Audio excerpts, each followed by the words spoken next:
ओम मंगलम भगवान विष्णु मंगलम गरुड़ध्वज मंगलम पुंडरीकाक्ष मंगलायतनो हरि शांताकारं भुजगशयनं पद्मनाभं सुरेशं विश्वाधारं गगनसदृशं मेघवर्णं शुभांगं लक्ष्मीकान्तं कमलनयनं योगिभिर्ध्यानं गम्यं वंदे विष्णुं भवभयहरं सर्वलोकैकनाथं। नमस्कार, स्वागत है आपका आचार्यवाणी में। मैं आचार्य डॉक्टर विक्रमादित्य आपके साथ हूं और आज का विषय हमारा है सिंह राशि वालों के लिए ये नवंबर का महीना क्या ग्रहों का योगायोग बना रहा है। नवंबर का महीना सिंह राशि वालों के लिए बहुत विशेष है। एक तो कारण है कि सूर्य इन दिनों आपकी राशि के जो स्वामी हैं वो सबसे कमज़ोर स्थिति में चल रहे होते हैं, लेकिन उसके साथ साथ इस नवंबर में कई ग्रहों ने विशेष परिवर्तन का योग बनाया जो वर्षों बाद ऐसी स्थिति बनती दिखाई दे रही है। सबसे बड़ा परिवर्तन जो है आपके भाग्य के स्वामी और साथ साथ आपके सुख के स्वामी जो हैं मंगल महाराज, वो होने जा रहे हैं अस्त। और 1-1.5 महीने के लिए नहीं, 15-20 दिन के लिए नहीं, 3 महीने के लिए, 6 महीने के लिए, आधे साल के लिए वो लोप होने जा रहे हैं, दिखाई देने बंद हो जाएंगे। सूर्य के सन्निकट जाने के कारण से प्रभावहीन हो जाएंगे। और ऐसे में यदि भाग्य ही सो जाए, भाग्य के स्वामी सो जाए, सुख के स्वामी सो जाए, तो फिर क्या स्थिति होगी आप समझ सकते हैं।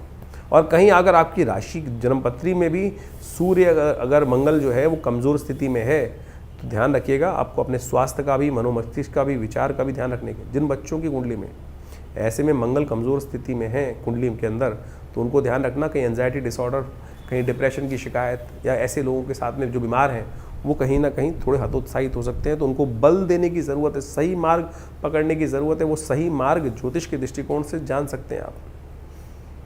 इस ग्रहों की स्थिति को समझ लीजिए अच्छे से। इसके साथ साथ कई ग्रहों का परिवर्तन का योग इस नवंबर में बनने जा रहा है और उसको सब क्या कुछ करेगा आपके साथ, कौन सा रास्ता आपको पकड़ना पड़ेगा, वो भी आप सही से समझ लीजिए। सबसे पहले बात कर लेते हैं 1 नवंबर की। शनिवार का अवसर है, दशमी तिथि, बहुत खास तिथि जो कार्तिक मास के शुक्ल पक्ष की दशमी होती है, आशा जगाने वाली दशमी, जिसको कहा जाता है आशा दशमी। राज्य पद को दे देती है दशमी, जी हाँ, ब्रह्म पद तक को देने का सामर्थ्य है भविष्य पुराण के अनुसार से। ग्रहों का योग क्या कह रहा है वो भी जान लीजिए। ग्रहों का योग आपके लिए बड़ा अनुकूल है। बहुत सारी चीज़ें आपको सही दिखाई दे रही हैं, विजन आपको बिल्कुल ठीक है, सोच आपकी बिल्कुल सही दिशा में जाती दिखाई दे रही है। बस उस सोच पर चल पाएंगे इसमें संशय है। यदि चल पाएँ तो बिल्कुल आप ठीक रास्ते को पकड़ सकते हैं। सर्वार्थ सिद्ध योग है, नए कार्यों का आरंभ करने का दिन है। कहा जाता है कि आशा दशमी के दिन भविष्य पुराण के अनुसार से यदि विश्व देवों का पूजन आरंभ कर कर पूरे साल किया जाए, तो यदि व्यक्ति के मन में राज्य पद की आकांक्षा हो तो वो भी उसको प्राप्त करने का योग बना देती है। यानी आशा, विश्वास, विश्वदेवों को, समस्त 10 विश्वदेवों का पूजन कर कर ओम विश्वदेवेभ्यो नमः, इस प्रकार से पूरी तरह से व्यवस्था शास्त्र में वर्णित है। जो करता है उनके मनोरथ सिद्ध होने के योग बन जाते हैं। भारतीय संस्कृति, सनातन ज्योतिष के अंदर पुराणों में इतना अद्भुत महत्व लिखा है। ब्रह्म पद तक प्राप्त करने का योग ये ग्रह बना देते हैं। 2 तारीख का दिन भी बहुत विशेष है ज्योतिष के दृष्टिकोण से। आप समझ लीजिए क्या कुछ ग्रहों योग बनने जा रहे हैं। सिंह राशि वालों के लिए ग्रह नक्षत्रों के दृष्टिकोण से रविवार का दिन और साथ साथ एकादशी तिथि उस दिन है, देवउठनी एकादशी का योग बन रहा है। आपकी राशि के दृष्टिकोण से इस दिन गजकेसरी योग बनकर तैयार होगा जो आपके लिए बहुत विशेष स्थिति को उत्पन्न करता दिखाई देगा। 2-3 दिन आपके लिए पॉजिटिव रिजल्ट्स लाने वाले दिखाई देते हैं। विश्वास जगाते हुए कार्य करने का प्रयास करेंगे तो अच्छा रहेगा। बस थोड़ी मनोमस्तिष्क में थोड़ा सोच समझ के बोलने का प्रयास करें। इन दिनों आपकी राशि के दृष्टिकोण से आपको सेटिस्फैक्शन नहीं रह पा रही है। थोड़ा सेटिस्फैक्शन रहते हुए बहुत ज़्यादा स्थिति ऐसी है कि बहुत चलायमान स्थिति चल रही है। ऐसी आकांक्षाएं मन में आ रही हैं जो है ही नहीं, जो पूर्ण होने चाहती नहीं। आकांक्षाओं को थोड़ा कंट्रोल करने की ज़रूरत है, इस बात का ध्यान रखें। इस दिन शुक्र महाराज बहुत विशेष परिवर्तन की तरफ जा रहे हैं, अपने ही घर में प्रवेश करते दिखाई दे रहे हैं, जो आपके लिए बहुत सुंदर रहेगा। आपके अपने घर के लोग, आपके अपने सपोर्टर्स जो लोग घर के लोग हैं, परिवार के लोग हैं, वो आपके लिए बहुत लकी हैं। उन पर विश्वास करने का, आपसे ज़्यादा काम करने की स्थिति करते हैं, इसलिए उन पर विश्वास कर कर उनका साथ देने का आपको प्रयास करना चाहिए। तब आपकी किस्मत जाग सकती है, इस बात का ध्यान रखें। जो गाड़ी होती है ना, उसमें 4 चक्के 2 चक्के होते हैं। 1 चक्के वाली गाड़ी बहुत लंबे तक नहीं चलती, और दोनों चक्के यदि सही रूप से काम करने का प्रयास कर लें तो या चारों चक्के सही रूप से काम कर लें, तो ऐसी स्थिति आपके लिए कि अपने साथ जो चल रहे हैं, अपने घर के लोग जो है उनकी सपोर्ट लीजिए, उनको सपोर्ट करिए। बस इस बात का ध्यान रखते हुए कार्य करना आपके लिए बहुत ज़रूरी है। इस वक्त ग्रह योग इस प्रकार की स्थिति उत्पन्न कर रहे हैं। इस दिन देवउठनी एकादशी है। भगवान विष्णु का सुंदर ढोल नगाड़ों के साथ, शंखनाद घंटेनाद के साथ उनको जगाया जाता है। शालिग्राम जी का पूजन किया जाता है। कहा जाता है कि इस दिन समस्त विघ्नों को दूर करने के लिए, क्योंकि इस दिन द्वादशी के साथ में एकादशी और द्वादशी दिल्ली के पंचांग के अनुसार से है, तो बहुत सारे लोगों ने बहुत सारे साये शादी तक करने का योग बना लिया है। अशुभ है इस दिन, अनसूच साया शुभ नहीं है, इस बात का ध्यान रखें। यदि कुछ कर रहे हैं तो उसमें अवश्य काम कीजिएगा।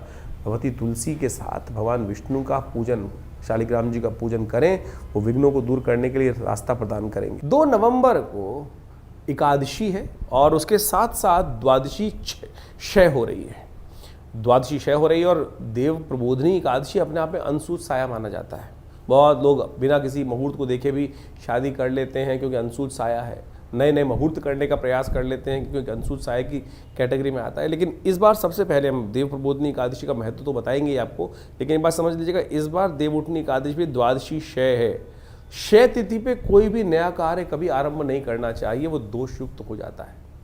तो इसलिए इस बात का ध्यान रखें कि 2 नवंबर को जो देव प्रबोधनी एकादशी का योग बन रहा है वो विशेष तौर पर द्वादशी क्षय होने के कारण से एक अनसूच साय में बहुत थोड़ा सा कुछ विघ्न उपस्थित करता दिखाई दे रहा है। तो ऐसे में थोड़ा ध्यान रखते हुए कार्य करने की ज़रूरत रहेगी। अननेसेसरी के लिए जो है बिना पूछे बिना समझे और कोई शादी विवाह इत्यादि कर लेते हैं, उनमें आगे जाकर कई बार समस्या उत्पन्न करने के योग बन जाते हैं। नए कार्यों को आरंभ करने से भी क्षय होने के योग बन जाते हैं, कहीं ना कहीं रुकावट आने के योग बन जाते हैं। ऐसे में उन सब को ठीक करने के लिए, और इस दिन विशेष तौर पर कहा जाता है कि भगवान विष्णु जाग रहे होते हैं, तो खूब ढोल नगाड़े इत्यादि भगवान का सहस्त्रसी पुरुष सूक्त का मंत्र करते हुए भगवान का सुंदर पूजन करें, भगवान को जगाएं और जगाने के बाद उनका विशेष पूजन किया जाता है। उनका पंचोपचार, षोडशोपचार, पंचामृत से स्नान, गंगा जल से स्नान, तुलसी दल विशेष इत्यादि के द्वारा समस्त रूप से पूजन कर उनका समस्त रूप से उनका पूजन करें। पंचोपचार, षोडशोपचार कहा जाता है भगवान समस्त मनोरथों को सिद्ध करने के योग बनाते हैं। और आखिरी में उनका चरणामृत जो ग्रहण कर लेते हैं, अकाल मृत्यु हरणम सर्व्याधि विनाशनम कहा जाता है, विष्णु पादोत्कंपित्वा पुनर्जन्म न विद्यते। तो इस बात को हमें समझ लेना चाहिए, ये तिथि इतनी शुभ है। लेकिन इस बार जिस प्रकार से आप सब लोगों ने शायद ध्यान नहीं दिया होगा, लेकिन दिल्ली के पंचांग के अनुसार से जब हमने देखा तो द्वादशी क्षय आ रही है। और द्वादशी क्षय होने के कारण से सूर्य अगले दिन सूर्य से पहले ही द्वादशी क्षय होने के कारण से त्रयोदशी का आगमन होने के कारण से क्या हो रहा है कि स्थिति में कहीं ना कहीं जो थोड़ा सा व्यवधान उत्पन्न हो रहा है, शुभ कार्यों को करने के लिए स्थिति उतनी शुभ नहीं रहेगी जितना इसका महात्म बताया गया है। तो इस बात का ध्यान रखते हुए करना चाहिए। विवाह इत्यादि नए कार्य इत्यादि इस स्थिति में करना जितना शुभ होता है उतना शुभ इस बार नहीं रहने वाला। तो इस बात का ध्यान रखते हुए कार्य करें। और यदि आपने रखा हुआ है तो हम चाहेंगे उसके लिए उपयुक्त उपाय अवश्य कर लिए जाएं, जिससे उसके विघ्नों को, जो भी कष्ट के योग बने, उसको पहले से हम ठीक कर सकें। सिंह राशि वालों, आपकी राशि के दृष्टिकोण से 3 तारीख का दिन, 3 नवंबर का दिन जो ग्रह दिखा रहा है वो समझ लीजिए। इस दिन 3 नवंबर के दिन आपके ग्रहों ने राजयोग का निर्माण कर रखा है, जो आपके लिए अच्छा रहेगा। लेकिन ध्यान रखिएगा, अभी भी मन जो है वो 2 भागों में बटा हुआ है। संसार में भी है और संसार से विरक्ति का भाव भी कहीं ना कहीं मन में आता दिखाई दे रहा है। तो जहाँ रहो पूरी तरह से उसमें इन्वॉल्व होकर काम करो, ये सबसे इम्पोर्टेंट बात है। इस बात का ध्यान रखो, तब चीज़ों को सही रूप से आप प्राप्त कर सकते हो। इस दिन सोम प्रदोष है। हमारे जीवन के जो कष्ट है, इस बात को समझ लें, हमारे कर्मानुसार ही हमें प्राप्त हुए हैं। और कर्मों को जो क्षय करने का योग है वो भगवान शिव की आराधना से मिलता है। तो इस दिन सोम प्रदोष है। शाम के समय अवश्य एक काम करें, आपकी राशि के दृष्टिकोण से आप शुद्ध गंगा जल लेकर उसके द्वारा भगवान शंकर का अभिषेक शाम के समय अवश्य करने का प्रयास करें। ये समस्त कष्टों को दूर करने का योग बनाएगा। प्रदोष काल में ये एक छोटा सा उपाय भगवान शंकर की अद्भुत कृपा आपको देने की योग बनाएगा। 4 तारीख मंगलवार का दिन, चतुर्दशी तिथि विद्यमान है और सिंह राशि वालों के लिए ग्रह नक्षत्रों का योग जो है वो परिवर्तन का रास्ता दिखा रहा है। धर्म में आपकी आस्था सही रूप से जागती दिखाई दे रही है और धर्म जहाँ रहेगा वहाँ आपके लिए ग्रहों की स्थिति भी अनुकूल बनती दिखाई दे रही है। ये बात से मन को शांत रखते हुए कार्य करने की ज़रूरत है। स्वास्थ्य के दृष्टिकोण से ग्रहों का प्रभाव जो है इस दिन बड़ा अद्भुत एक योग लेकर आया है। कहीं ना कोई घर में कभी कभी क्या होता है, कोई बीमार होता है, उसको ठीक करने के लिए हमें रास्ता नहीं मिल रहा होता, हिमाद्री के अंदर एक अद्भुत योग बताया गया है कि इस दिन यदि ये उपाय कर लिया जाए तो समस्त कष्टों को आरोग्यता प्राप्त करने का सुंदर योग बन जाएगा। 4 नवंबर मंगलवार के दिन एक बहुत अद्भुत योग बन रहा है जिसको कहा जाता है ब्रह्मकूच। यदि कोई घर में बीमार हो तो इस दिन एक शास्त्र में बड़ा दिव्य उपाय लिखा है, हिमाद्री की शास्त्र के अंदर ये वर्णित है। कहा जाता है शास्त्र के दृष्टिकोण से यदि कपिला गाय जो है उसका गोमूत्र लिया जाए, जो काली गाय हो, कृष्णमय गाय हो, उसका थोड़ा सा गोमे ले लिया जाए, श्वेत गाय सफेद रंग की जो गाय है उसका थोड़ा सा दूध लेकर, और साथ साथ जो हल्का सा पीत वर्ण वाली गाय हो उसका दही, और साथ साथ कुबरी गाय जो हो उसका थोड़ा सा घी, इनको यदि छान कर पंचगव्य बना लिया जाए और भगवान विष्णु का पूजन कर कर महामृत्युंजय मंत्र का जप करते हुए, चतुर्दशी तिथि बड़ी सुंदर होती है, इसमें भगवान शंकर का आशीर्वाद महामृत्युंजय का लेकर यदि ये पंचगव्य से जो बना हुआ चीज़ है यदि किसी भी बीमार व्यक्ति को दे दें तो कैसे भी कष्ट हो, बड़ी सी बड़ी बीमारी हो, वो अद्भुत रूप से ठीक होने के योग बन जाते हैं। तो इस विशेष तौर पर 4 नवंबर के दिन मंगलवार के दिन कार्तिक मास की शुक्ल पक्ष की चतुर्दशी के दिन ये दिव्य योग बन रहा है, इसका लाभ ले लीजिए, कल्याणकारी योग बन जाएंगे। तो सिंह राशि वालों के ग्रह नक्षत्रों के दृष्टिकोण से 5 नवंबर का दिन, पूर्णिमा का दिन, बुधवार युक्त पूर्णिमा का दिन विशेष योगों को लेकर आता दिखाई दे रहा है। जो योग आपकी राशि के दृष्टिकोण से बने हुए हैं वो साफ साफ दिखा रहे हैं कि पुरुषार्थ से बहुत बड़े कामों को सिद्ध करने के योग आपकी राशि में बन रहे हैं। लेकिन ध्यान रखिएगा, इन दिनों आप इंडिविजुअलिटी में फंसते चले जा रहे हैं कि मैं अकेले ही सब काम कर सकता हूँ, अब मेरा सब कुछ है, मैं ज़्यादा होने के कारण से कई बार लोग है ना आपसे मन में कुछ ना कुछ थोड़ी सी डिफरेंस करने के योग बना सकते हैं। इस वक्त ऐसा योग बन रहा है तो इसलिए थोड़ा सा सबको साथ लेके चलने का प्रयास करें। देव दिवाली है, सबको साथ मिलकर, हर व्यक्ति में कोई ना कोई कमी होती है, इस बात का ध्यान रखें। और परिवार समाज ऐसे ही बनता है कि उनकी कमियों को छोड़कर अच्छाइयों को साथ देखने का प्रयास करें, जो इन दिनों आपको नहीं दिखाई दे रही है। देव दिवाली है, अब मृत्यु लोक है, मैं एग्जाम्पल आपको दे रहा हूँ, मृत्यु लोक है संसार, मृत्यु लोक में कौन आना चाहता है, लेकिन इस दिन देवता भी इस मृत्यु लोक में आते हैं, स्वर्ग से आते हैं, किस लिए? भगवान की उपासना करने के लिए और परम पद को प्राप्त कर लेते हैं। तो इसलिए आप सब मिलकर साथ में चलने का प्रयास कीजिए। ये बहुत ग्रहों को देखते हुए हम आपकी समझ पा रहे हैं, कथा के माध्यम से आपको समझ लेना चाहिए। तो 5 नवंबर को देव दिवाली का योग है। ये देव दिवाली एक ऐसा पर्व है, दिवाली तो आप मना चुके हैं अमावस्या के दिन, लेकिन वो अमावस्या की दिवाली थी जो भगवान राम के आगमन पे हुई थी। लेकिन ये दिवाली जो है, जो देव दिवाली है, जिसको वास्तविक दिवाली कहा जाता है, जिसको देवता भी इस धरा पर मनाने आते हैं, उसको काशी के घाटों में तो आज भी वो परंपरा है, लेकिन धीरे धीरे पूरे और सब क्षेत्रों से ये परंपरा धीरे धीरे कहीं ना कहीं लोप होती चली गई है। ये प्रकाश का पर्व है। गुरु नानक देव जी की जयंती भी प्रकाश उत्सव के रूप में मनाई जाती है इस दिन। तो वास्तविक तौर पर बहुत शुभ दिवस है। इस दिन बड़ी श्रद्धा के साथ समस्त देवताओं की पूजा, भगवान विष्णु के साथ समस्त देवताओं की पूजा, यज्ञ इत्यादि, तर्पण इत्यादि, अवश्य सत्यनारायण भगवान की कथा, जो भी सब कर सकते हैं, जो आपकी परंपरा है उसके अनुसार से अवश्य घरों को प्रकाशित करके सुंदर रूप से कार्य करना चाहिए। कहा जाता है कि इस दिन देवता धरा पे आते हैं, पितृ इत्यादि समस्त लोग भी धरा पर कहीं ना कहीं आते हैं, तो उनका ध्यान रखते हुए इसलिए शास्त्र में कहा गया है कि दिन में तर्पण अवश्य करना चाहिए और शाम को समस्त देवताओं का सुंदर पूजन पुरुष सूक्त के द्वारा, श्री सूक्त के द्वारा, देवी सूक्त के द्वारा, संपूर्ण रूप से गणेश इत्यादि, भगवान विष्णु इत्यादि समस्त देवताओं का पूजन अवश्य करने का प्रयास करना चाहिए। और इस कार्तिक पूर्णिमा में स्नान कर कर दीप का दान और दीप को प्रवाहित करना शास्त्र में बताया गया है। तो इसको कर लेने से कहा जाता है कि व्यक्ति के जीवन के समस्त कष्ट, चाहे कैसा भी पाप जीवन में व्यक्ति के द्वारा हो गया हो, उससे निवृत्ति का मार्ग एक दीप दान से हो जाता है। तो शाम के समय प्रदोष काल में देवताओं का संपूर्ण पूजन करने के बाद यदि कहा जाता है कि एक दीप यदि दान कर दें किसी देवस्थल में, तुलसी के आसपास, कहीं भी जाके मंदिर में जला दें, तो कहा जाता है कि संपूर्ण रूप से कष्टों की निवृत्ति का योग बनता है और ऐसा विश्वास रखना चाहिए शास्त्र में जो वर्णित है। तो सिंह राशि वालों सुंदर रूप से देव दिवाली का पूजन करें, कम से कम 27 दीपक अवश्य आप घर को प्रकाशित करने के लिए भगवान की आरती उतार कर अपने घर को सुंदर रूप से प्रकाशित करने का प्रयास करें। दक्षिण की तरफ अपने आंगन में, घर में, जहाँ भी आपका पूरा घर को प्रकाशित करें। प्रकाशोत्सव है, इसलिए अवश्य प्रकाश के साथ चलने का आपको प्रयास करना चाहिए। 6 तारीख का दिन महत्वपूर्ण दिवस है। 6 नवंबर का दिन बृहस्पतिवार के दिन कार्तिक समाप्त होकर मार्गशीर्ष आरंभ हो रहा है। भगवान कृष्ण को प्रियतम मास आरंभ हो रहा है और ये प्रियतम मास कुछ नई सूचना लेकर आ रहा है। प्रतिपदा तिथि है। चंद्रमा उच्च के हो जाएंगे आपकी राशि के दृष्टिकोण से, जो आपके लिए बहुत सुंदर रहेंगे। विजय की गारंटी देते दिखाई दे रहे हैं आपकी राशि के दृष्टिकोण से, लेकिन उसके लिए हिम्मत करके आगे बढ़ने की ज़रूरत है। लेकिन सबसे बड़ा जो परिवर्तन हो रहा है, मंगल इस दिन एक बहुत बड़ा धोखा उपस्थित करने की तरफ जा रहे हैं।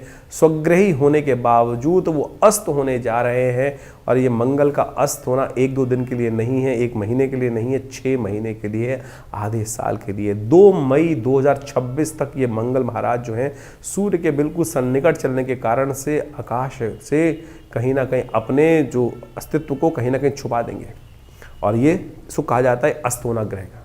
और ज्योतिष के दृष्टिकोण से ग्रह का अस्त और उदय जो है वो एक बहुत ग्रह की पावर को दिखाता है।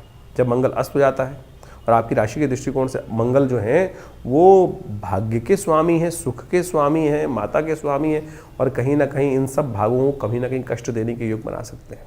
तो आपको मंगल को लगातार ताकत देनी पड़ेगी, नहीं तो ये मंगल अमंगल की स्थिति उत्पन्न करने के योग बना सकते हैं। हनुमान जी का प्रार्थना करें नित्य प्रति, हनुमान जी के मंदिर में जाकर कुछ ना कुछ मीठी चीज़ों का दान, बंदरों को केले का दान, जो भी मंगल के उपाय हो सकते हैं वो सब अवश्य करने का प्रयास करें। सुंदरकांड श्रद्धा के साथ करें। हमारे आश्रम में लगातार इन 6 महीनों में सुंदरकांड का पाठ चलता रहेगा। हर मंगलवार के दिन आप उसमें किसी न किसी रूप में सम्मिलित हों, अपने नाम से भी आप करा सकते हैं। वो कहीं ना कहीं आपके कष्टों को निवारण करने का योग बनाएगा। 7 तारीख का बात कर लेते हैं। 7 तारीख शुक्रवार का अवसर है। द्वितीया तिथि विद्यमान है, मार्गशीर्ष की कृष्ण पक्ष की द्वितीया। और इस दिन ग्रहों की चाल जो है आपकी राशि के दृष्टिकोण से यदि हम बात करें तो वो ऐसा योग बना रही है कि जितने आप कदम चलोगे उतनी विजय आपकी निश्चित है। यदि बैठे रहोगे तो जहाँ हो वहीं रहोगे, ध्यान रखना। इसलिए चलो आगे बढ़ो, चीज़ों को ठीक करने की रास्ता बनाओ, नहीं तो वहीं बैठे रहोगे, इस बात का ध्यान रखना है। इस दिन विशेष तौर पर शुक्र महाराज भी परिवर्तन की तरफ जा रहे हैं। जो स्वग्रही हो चुके हैं वो जा रहे हैं राहु के नक्षत्र में। राहु एक भ्रमात्मक ग्रह है, अंधकार युक्त ग्रह है। वो कहीं ना कहीं आपके मन मस्तिष्क में भ्रम उत्पन्न कर सकते हैं, आपके कान बजने लग सकते हैं। ऐसा उपाय, ऐसा ग्रह योग बना रहा है। अननेसेसरी की बातें आपको थोड़ा सा परेशान करेंगे। उसने ये कह दिया, उसने ये, कान के कच्चे मत बनना। आपकी राशि के दृष्टिकोण से है, नहीं तो भ्रम की स्थिति सुख में कलंक लगा देगी। इस बात का ध्यान रखते हुए कार्य करें। क्या किया जाए इसके लिए उपाय? शुक्र महाराज को थोड़ी ताकत देने का प्रयास करें।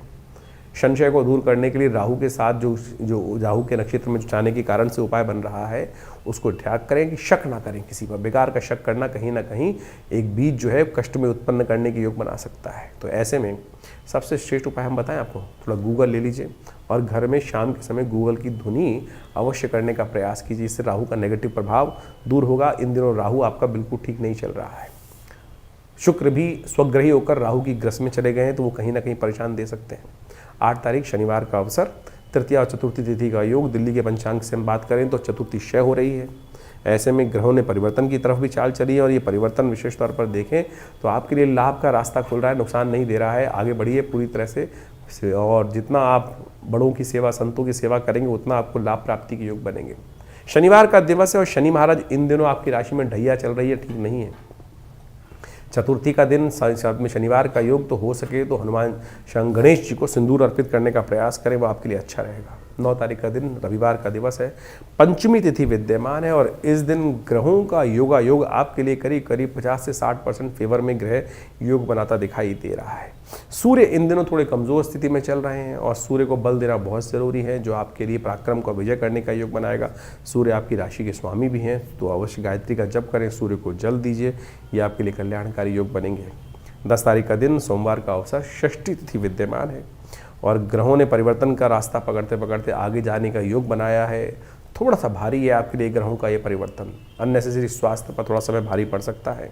बुध का भी वक्री होना इस दिन सुबह 6:45 पर थोड़ा सा आपकी राशि के दृष्टिकोण से आपको थोड़ा सा मेहनत ज़्यादा करनी पड़ सकती है। चीज़ों को सीधी तरह से पकड़ने की बजाय आप ऐसा लगते दिखाई देगा कि आपको घुमा के चीज़ों को पकड़ने की आवश्यकता पड़ रही है। शांति से बैठकर चीज़ों को समझकर कार्य करना आपके लिए श्रेष्ठ रहेगा। तो आपने जाना ग्रहों का किस प्रकार का योग आपके लिए बन रहा है। वैसे आपको ज्योतिष के दृष्टिकोण से इस बात को भी समझ लेना चाहिए कि ग्रहों का योग तो परिवर्तन की तरफ हमेशा जाता ही है, लेकिन अभी जिस प्रकार का नवंबर के महीने में परिवर्तन ग्रहों का योग बना है, सबसे बड़ा परिवर्तन यदि देखें तो मंगल का है। मंगल अस्त होने जा रहे हैं।